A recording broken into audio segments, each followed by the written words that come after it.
콕 집어서 미국 반도체 장비를 중국으로 반출 시에는 건별로 허가를 받아야 한다라고 발표했기 때문입니다. 이 조치에 대해서 좀 더 자세히 살펴보면은 검증된 최종 사용자 Validate End User 앞글자만 따서 BEU라고 하는데 이 지위를 철회한 것입니다. 자, 이제부터 최신 반도체 장비를 중국에 반입할 때 건별로 미국 상무부의 허가를 받아야 한다는 얘기입니다. 근데 상무부가 뭐 맘먹고 이걸 지연시킬 수도 있고요. 아무튼 간에 이 장비 반입이 상당히 지연될 가능성이 있고 뭐 장기적으로는 아예 허가를 안 해줄 수도 있는 부분이죠. 사실 이 조치는 바이아우로 2022년 10월부터 시행된 미국의 대중국 반도체 수출 통제 조치의 연장선이라고 보시면 됩니다. 당시에는 트럼프 행정부가 아니라 바이든 행정부였죠. 근데 2022년 10월에 이 규제가 똑같이 나왔었습니다. 당시 바이든 정부는 첨단 컴퓨팅 칩과 반도체 제조 장비의 중국 수출을 대폭 제한하는 포괄적인 규제를 발표를 했죠. 핵심은 문자 그대로 미국에 있는 반도체 장비 및 미국에서 생산된 반도체 장비를 중국으로 가져가면 안 된다가 아니에요. 미국 기술이 들어간 반도체 장비를 중국으로 반입하면 안 된다는 게 골자입니다. 근데 사실 이 미국 기술이 전부 다 들어갔다라고 보시면 됩니다. 왜냐하면 이 반도체를 개발해서 최초로 만든 곳이 미국이기 때문에 원천 기술은 다 미국 거다라고 보시면 됩니다.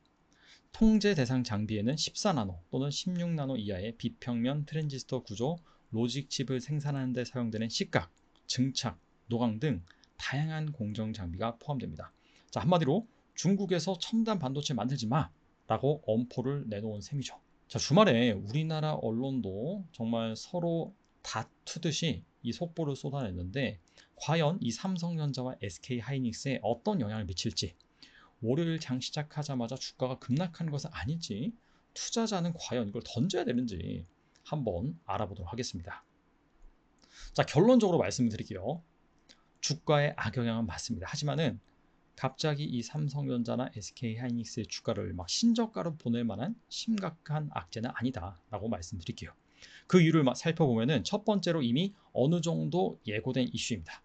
자, 앞서서 바이아로 2022년 10월에 바이든 행정부가 똑같은 이 수출 제한 조치를 발표했다라고 말씀을 드렸죠. 자, 그때 한국 기업 같은 경우에는 이 수출 제한 조치를 1년간 유예를 받았습니다. 자, 그 뒤로부터 다양한 수출 제한 조치가 나왔죠. 이 중국 반도체 기업을 수출 제한한다라는 그런 리스트에 올리기도 했고, 미국 기업뿐만 아니라 이 네덜란드 ASML, 일본 반도체 장비 기업 같은 경우에도 이 미국의 수출 규제 조치에 동참하도록 압박을 했습니다. 자, 그러다가 딱 1년이 지난, 즉 반도체 제조 장비 대중 수출 제한 이 조치를 발표한 지 1년이 지나고 나서 우리나라가 1년간 유예를 했잖아요. 근데 1년이 지나고 나서 한국 기업 같은 경우에는 다행히도 이 수출 제한 조치가 무기한 면제를 받았어요. 자, 그래서 안도의 한숨이 쉬었죠. 자, 그런데 아시다시피 이때는 바이든 행정부였고요. 트럼프 행정부로 넘어오면서 이 트럼프 대통령이 했던 다양한 행태들, 즉 이 상호 관세, 이 동맹국도 가차없이 상호 관세를 매기고, 그리고 뭐 미국의 투자를 유치했다라고 하는데 이건 속된 말로 좀 강하게 좀 비판하는 어조로 말씀을 드리면은 이 삥을 뜯는 겁니다. 자, 그런 스타일의 트럼프 정부임에도 불구하고 과연 이 대중 반도체 수출 제재 조치를 가만히 둘까라는 부분에서 상당한 의문점을 업계에선 품고 있었고, 실제로 지난 6월이죠. 이 월스트리트 저널은 미국 정부가 이 삼성전자랑 SK하이닉스의 중국 공장에 이 미국 기술이 들어간 반도체 장비를 공급하는 것에 대한 제한 방침을 지금 얘기하고 있다, 준비하고 있다라는 기사를 냈습니다. 그래서 이때부터 이미 시장은 어느 정도 이 이슈를 받아들이고 이 밸류에이션에 반영을 했다라고 볼 수 있는 것이죠. 자, 두 번째는 삼성전자랑 SK하이닉스 모두 이 바이든 정부 시절 때부터 이 미국의 중국 반도체 제재 움직임에 어느 정도 대비를 해 왔습니다. 일단 이 미국의 반도체 장비 수출 제한 조치 어느 정도의 영향을 미칠 것이냐, 즉 중국에서 삼성전자랑 SK하이닉스가 과연 어느 정도 반도체를 생산을 하느냐, 그 이슈부터 살펴보면은 삼성전자 같은 경우에는 이 시안 지역에서 낸드 플래시의 한 40% 정도를 생산을 합니다. 메모리가 크게 D램과 낸드 플래시로 나뉘는데 주력은 D램입니다. D램이 현재 수익성이 훨씬 높습니다. 근데 삼성 같은 경우에는 중국에서 일단 낸드 플래시 생산량의 한 40% 정도 커버를 하고 있다라고 보시면 되고요. SK 하이닉스는 우시에서 D램 생산량의 40%, 다렌에서 낸드 플래시 생산량의 20%, 충칭에서는 이 패키징을 담당을 하고 있습니다. 그리고 이 삼성전자나 SK 하이닉스나 이 중국 공장에서 생산하는 품목은 다 레거시, 구형 반도체라고 보시면 됩니다.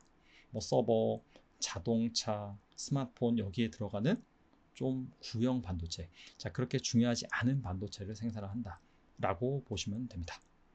그리고 이 삼성이나 SK 하이닉스나 정말 이 주가에 펀더멘탈에 큰 영향을 차지하는 HBM 같은 경우에는 국내에서, 즉 대한민국에서 전량 생산을 하고 있습니다.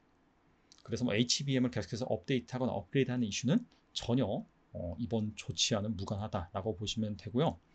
그리고 이 해당 지역의 공장의 반도체 장비 반입이 지연되거나 안 되는 것이지 이 공장에서 당장 생산을 못하는 것은 아닙니다. 그래서 당장 실적에는 제한적이라고 볼 수 있어요. 물론 장기적으로 봤을 때 악재죠. 왜냐하면 해당 공장 업그레이드가 더디거나 못할 수 있기 때문에 정말 장기적으로 봐서는 이 중국 공장을 폐쇄하거나 아니면 매각하는 수순으로 갈 수밖에 없을 것 같습니다. 그리고 두 기업을 굳이 비교해 보자면 아마 SK 하이닉스에 좀 더 악영향이라고 볼 수 있겠죠. 왜냐하면 삼성 같은 경우에는 D램이 주력인데 낸드만 여기에서 생산을 하고 SK 하이닉스 같은 경우에는 아무리 레거시라고 하더라도 이 D램 생산량의 40%를 중국에 의존하고 있기 때문에 아무래도 SK 하이닉스의 타격이 좀 더 심하다라고 볼 수 있을 것 같습니다. 자, 그리고 이 수출 제한 조치 외에도 사실 악재가 하나가 더 있습니다. 제 생각엔 이게 더 민감하게 반응할 것 같아요. 금일 새벽 미국 증시는 나스닥 중심으로 하락 마감했는데 1.23% 하락을 했죠. 이는 반도체 지수가 급락했기 때문입니다. 대표적인 반도체 지수, 필반 지수라고 하죠. 필라델피아 반도체 지수는 3.15% 하락했어요. 이게 이유를 살펴보면은 알리바바가 이 컨퍼런스 콜에서 일단 실적 발표를 하고 여러 가지 내용을 발표를 하는데 AI 기술 강화를 위해서 자체 AI 칩을 현재 테스트 중이라고 발표를 했습니다. 이 부분이 이 미국의 수출 규제에 대한 의존도를 낮추고 이 독자적인 이 중국 반도체 AI 생태계를 구축하려는 의도로 비춰지면서 이 주식시장에서 보시다시피 이 엔비디아나 브로드컴이나 대부분의 반도체 기업들이 하락을 했습니다. AMD도 3.5% 빠졌고 TSMC는 여기 없는데 TSMC도 3% 넘게 하락했어요.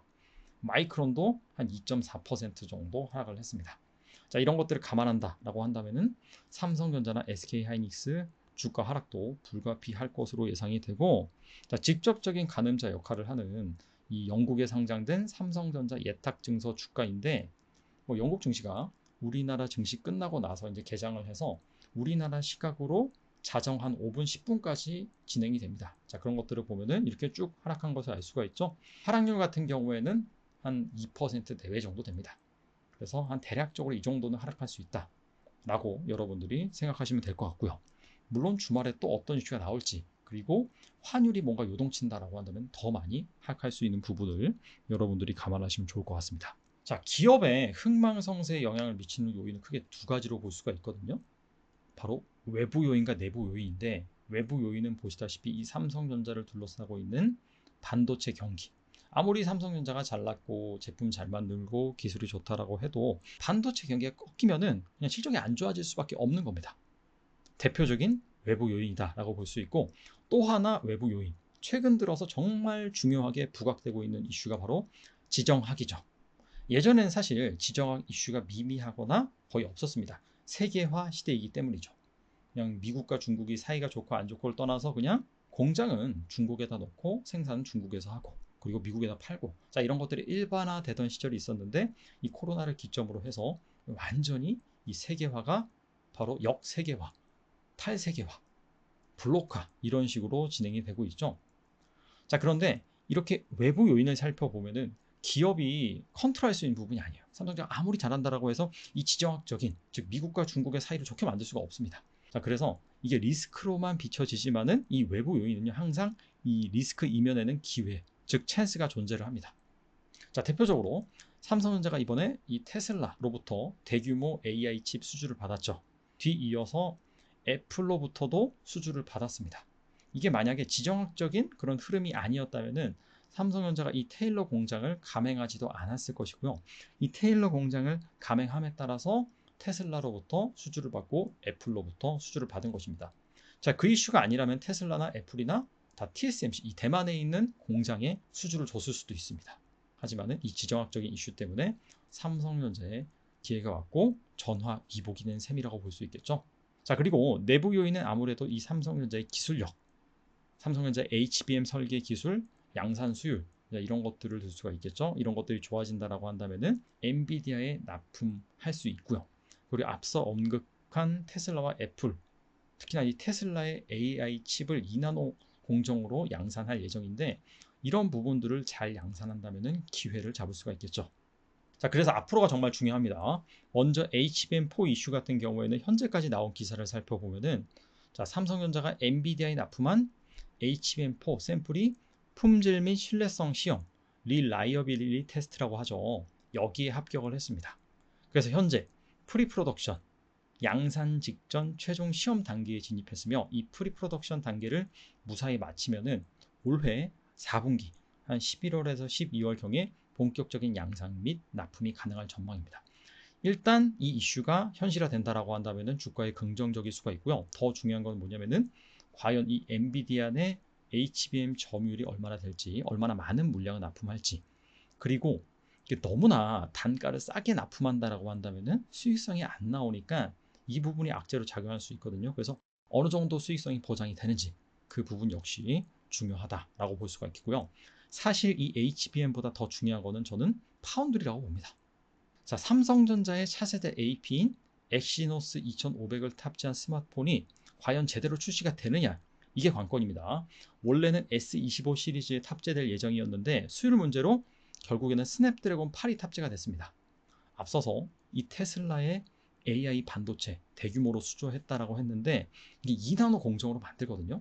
근데 2나노 공정을 도입한 것은 미국 한정으로 삼성전자가 최초입니다. TSMC 같은 경우에는 자국, 즉 대만에서 2나노 공정을 도입을 하는데 미국에서 도입하는 시기는 2028년이에요.